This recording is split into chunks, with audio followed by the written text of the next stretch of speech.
আজকে আমরা বের হলাম জিন পাহাড়ের উদ্দেশ্যে। জিন পাহাড়টি মূলত হলদিয়া বাজার থেকে 15 থেকে 20 কিলোমিটার ভিতরে অবস্থিত। তা আমরা গাড়ি করে পাহাড়ের চূড়ায় উঠতে থাকলাম। এর আঁকাবাঁকা রাস্তা, উঁচু নিচু রাস্তা, খুবই মনোমুগ্ধকর পরিবেশ। তার সাথে পাহাড়ের উঁচু থেকে এর আশেপাশের দৃশ্য এতটা সৌন্দর্য ও মণ্ডিত, যা বলে শেষ করা যাবে না। তার উপর এই আকাশের মেঘ, বৃষ্টির খেলা, তারপর মেঘের উড়ে যাওয়া, নীলের দিগন্ত, সব কিছু মিলেই অসাধারণ একটি পরিবেশ এবং মুহূর্ত। যেহেতু আমরা পাহাড়ের মাঝখানে যাচ্ছি, এখানে সাধারণ মানুষের আনাগোনা নেই এবং একটু বৃষ্টিতেই রাস্তা এত পিচ্ছিল এবং ভয়ঙ্কর হয়ে যায় যে একটু কম বেশি হলেই একদম সোজা পাহাড় থেকে খাদের মাঝখানে। তাই আমরা সাবধানতা অবলম্বন করে আমরা পাহাড়ের চূড়ায় প্রবেশ করলাম।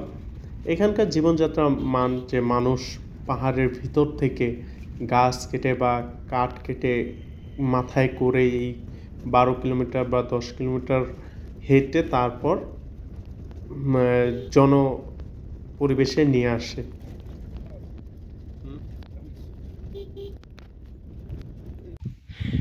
আমরা এখন অবস্থান করতেছি রানীখাম মৌজার পাহাড়ের মধ্যবর্তী স্থানে, যেখান থেকে সব কিছু বান্দরবনের অনেক কিছু এত সুন্দর দেখা যায়। যেমন বান্দরবন ইউনিভার্সিটি, যেটা দেখতেছেন ধোঁয়া উঠতেছে তার পিছনে অবস্থিত। এদিকে প্রান্তিক লেক, যা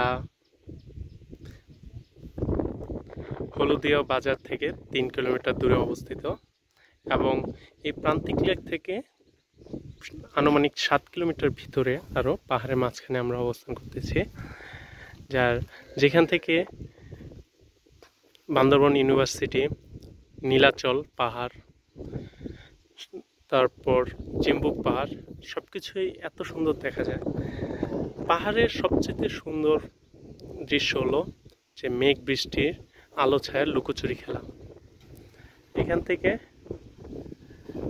পাহাড়ের কোনো অঞ্চলে বৃষ্টি, কোনো অঞ্চলে রোদ, প্রচণ্ড রোদ এরকম বিরাজ করে। এই চিম্বুক পাহাড়টি সাগরপৃষ্ঠ হতে প্রায় 2500 কিলোমিটার উঁচু, বাংলাদেশের 3য় বৃহত্তম পাহাড়। এই পাহাড়কে পাহাড়ি সৌন্দর্যের রানীও বলা হয় এবং বাংলাদেশের দার্জিলিংও বলা হয়। এখান থেকে দৃশ্য এত সুন্দর দেখা যায় যে মনে হচ্ছে আমরা মেঘের মধ্যে অবস্থান করতেছি, পাখির ডানায় ভর করে পুরো পাহাড়ের সৌন্দর্য উপভোগ করতেছি।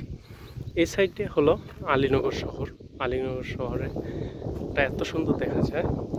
এখানকার ভাষায় মৌজা প্রধানকে বলা হয় হিটম্যান এবং এলাকার প্রধানকে বলা হয় কারবারি।